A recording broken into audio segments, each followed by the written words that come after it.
up, guys? I apologize for the lack of vlog content thus far this week. I didn't realize how tired I'd be this week after traveling and transitioning back into the work week, back into almost Christmas time, which I've done like no shopping. I've been really busy at work, so I feel like a cop-out doing a Q&A again, but we're gonna do a Q&A again, so I hope you guys enjoy these, and I promise I will do, I'll have more vlogs up for you for the rest of Vlogmas, so comment below what more you want to see, because we're nearing the end of it, kids, and I will not be daily vlogging after this is done. This is a lot of work. And not really for me, I actually just really feel bad for Jason that I vlog late and then he has to stay up late. Cheers. I got Fresca in my Santa mug. He's hooking me up. Thank you, Santa Claus. All right, so let's see. Hopefully you guys asked me some good questions. And Snapchat is slow as balls. Does anyone else have that issue, or is it just me? It's like super slow. Hey girl, just wondering, what's the hardest part about switching from if it's your macros to intuitive eating? Oh, that was my girl Caitlin. All right, hardest part of switching from if it fits your macros to intuitive eating. That need is like always still there to track. Like you want to switch to intuitive eating, but you also want, like you feel in the back of your head like not right about not tracking and wanting to know where you're at. The other thing too for me that I'll caution other people with is quite close to after I last competed, because I was like starting to feel like I couldn't follow the meal plan anymore, and I started tracking macros. I was not doing well with that either, so that's when I just stopped, and I really wasn't ready to intuitive eat.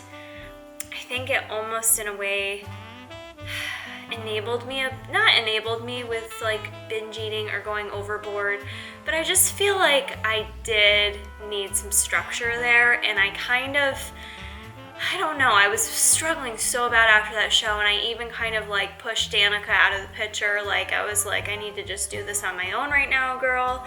And you know, I kind of wish I wouldn't have done that and switched right to intuitive eating, because I wasn't intuitive eating at all. So in a normal situation for me, I'd say this summer, once I got into a better place and started transitioning, I just kind of slowly did it. Like some days I'd track and some days I wouldn't track, and I would see how I'd feel. And I kind of did, like, weaned myself off of tracking in a way. So, you know, the more I would have like a day a week where I just didn't track and listen to my body and see how I did and if I felt okay with that. And for me, I wasn't like really focusing on aesthetic goals, so I wasn't like worrying if I was gaining weight or not. It was more so just listening to my body and seeing how things were going. And I just kind of slowly did more and more of that each week until I just like full on went intuitive eating style. And the more I've done it, the more it gets easier, I think, the more you do it. So yeah. Question from Kelsey Khan 89. How do you not get wrapped up in what everyone else is doing? I tend to see something on Instagram and question if what I am doing is going to get me to my goals, or if I should be doing what whomever I see is doing. Thanks, Kara. Love your videos and I'm enjoying your Vlogmas. Yay! I could have probably written that statement myself, Kelsey. It's really hard. It's really hard to not, like, even like you mentioned, like on Instagram, I compare all the time, like especially with Instagram. I try not to, but like I don't sit there and focus on like quality photos. I don't take like hundreds of like amazing photos to post on my Instagram. I snap a couple photos, add some saturation to that bitch, and I post that shit, you know? And then I'm always like, is what I write okay? Like if I want to post a selfie, does it have to have some inspirational quote? Like I feel like everyone else is so inspirational or witty and super funny, and I don't always know how to like get my personality across, especially on Instagram. Like I think I'm really funny and I think I'm witty and I think I'm interesting, but I don't always view myself as that way on social media. I look at other people and think they're all those things and compare to myself and think, man, why am I not like as good as them at this whole social media gig? Okay, so yeah, I relate to you. What do you do about it? How do you not do that? You know, it's hard, and what I will say, and I've said it before, I think in my last one with comparing yourself to others, if I start comparing myself in a negative way to certain people, I remove them. I'm at that point in my life that, like, I think that's what's great about, like, going into your 30s. For those of you that are in your 20s, like, you kind of stop caring, like, you know, if you're not benefiting my life, then I don't need you in my life. You know, so especially on social media, like if I'm reading things and it's making me feel bad or making me feel a certain way, I just unfollow them. You know, I unfollow, or maybe someone's YouTube is making me feel that way, I stop watching them for a while and try to bring myself back to focusing on myself, and that everyone's life is different. I'm a different person, and you really just have to be content with who you are. And it's not an easy thing to get there by any means. I'm still a work in progress, but you know, just reminding yourself what you like about you, why you're different, you know, why you're special, and you know, just be proud of that, you know. But it's super hard. I think it's something that you know, social media wasn't around when I was in like high school or college. Facebook started out in MySpace. Who remembers MySpace? So yeah, I think it's definitely much harder now, especially for the younger generations. Kim Hull asked me thoughts on tracking during the holidays. You know, I think, like for me, I'm personally not tracking through the holidays. That was a decision I made going into the month of December, was that I wasn't gonna track, but I don't see anything wrong with it as long as it's not impacting your life negatively. I've gone through the holidays tracking before. I've gone through the holidays where I've been super restrictive and not eaten a single thing or enjoyed a single thing.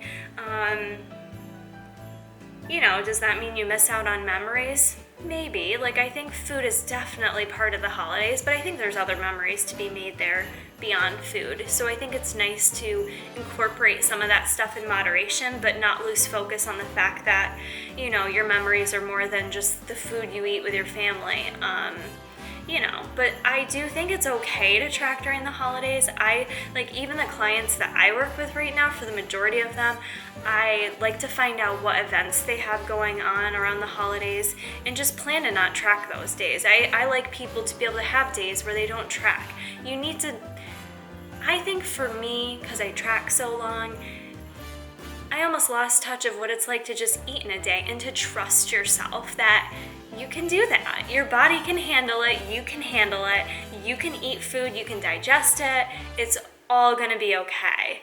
And we get so used to like living off these numbers or these meal plans that we lose sight of it. And so I think it's good for folks, even if you are tracking, to take a few days, like take Christmas Eve, take Christmas, whatever like special days you get together with people, and don't track and don't worry about it, because you should be able to like pick up little appetizers or whatever you want and not have to ask how much butter you used in cooking it. You know what I mean? So that would be my advice for tracking during the holidays.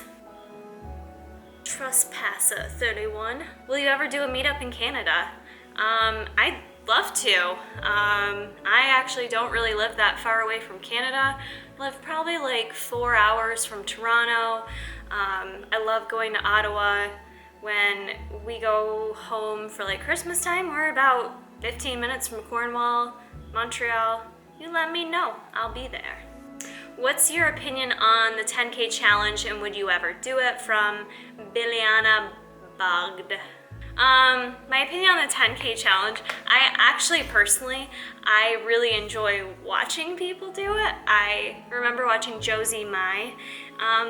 Her video is probably like a couple of years old now actually when she did that, and I was like, oh my god, she's so petite and teeny, how's she gonna fit all those calories in? And I like felt for her watching her video. So I find them personally entertaining. Would I actually do it? I personally would not. I wouldn't participate in that challenge. Like I said, I have fun watching other people do that challenge.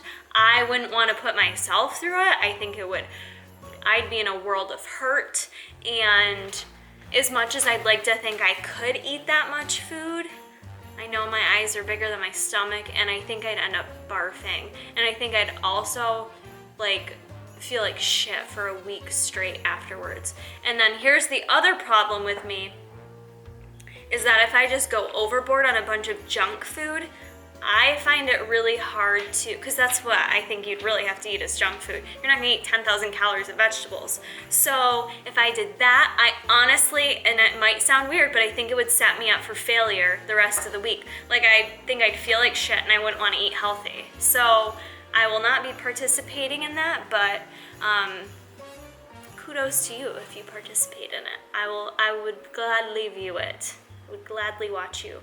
What is the number one food you crave while cutting? That came to me from Ben. Oh shit, wait, don't do that yet. Wait, okay. Favorite food I crave while cutting? Oh jeez. It depends. I'm like not someone that eats food consistently ever. I like a variety of foods. So it really depends. I will say, so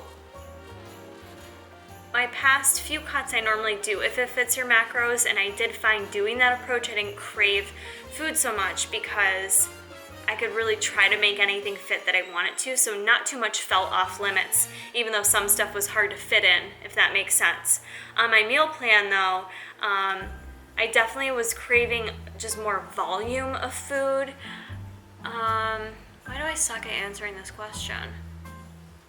It's hard because I'm 8 months past a cut, Ben. I think that's what's hard about this for me, is I haven't restricted food for 8 months. But I always really crave, like, if I get like super clean and strict on a diet, I love donuts and I do crave those. It's not something I eat regularly, like I haven't even had one in a long time and nothing's off limits for me, but I start to really crave like high fat, high sugar foods, which is not even a normal part of my diet, but I love donuts, so we're gonna go with donuts. And I also start to crave, which always ends up being like my free meal kind of thing, like a hamburger and fries. So there's that too. Kara, I need to thank you for your poop video.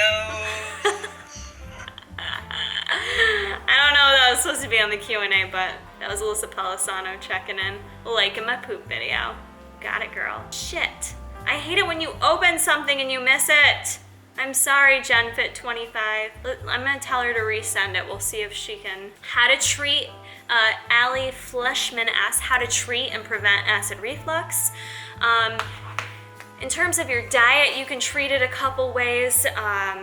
There's a lot of foods that can potentially be triggering your acid reflux, so a lot of spicy foods and caffeine are the biggest ones. So I would recommend, unfortunately, cutting out your caffeine.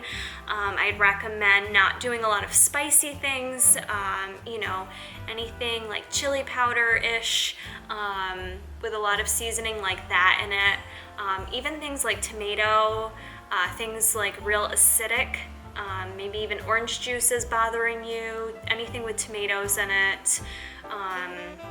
Those are the biggies.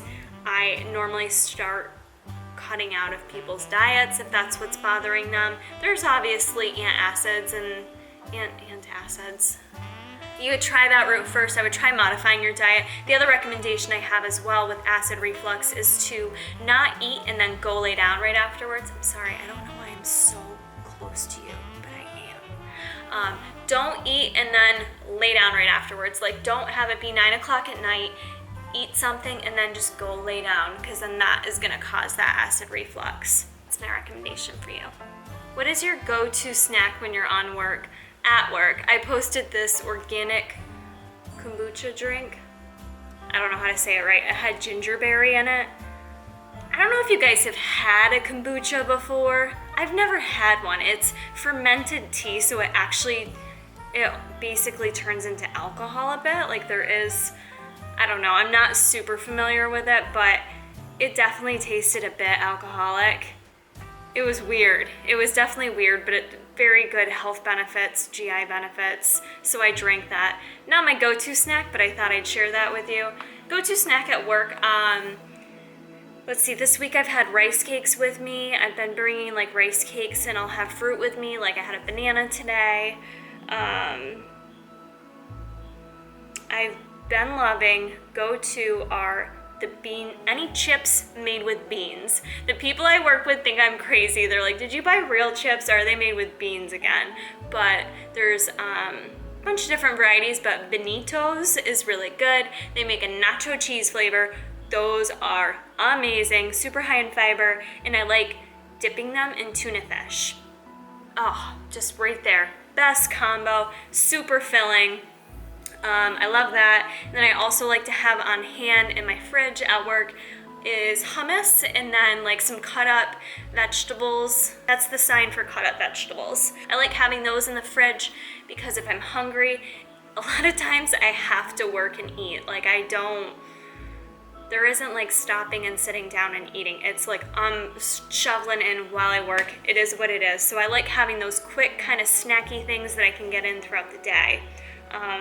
So those are probably like my top snacks. Sometimes I like to bring with me like a protein shake, something like that. In terms of something sweet, what do I like to, something sweet, I usually, if I think I'm gonna crave something sweet at work, I will bring, right now I tend to bring like the Quest cereal bars. I like having those. They're very sweet, so those rock. And this might be the last question. Hi Kara, I was wondering what your thoughts were about plant-based diets, specifically vegan diets and supplementation. Thanks.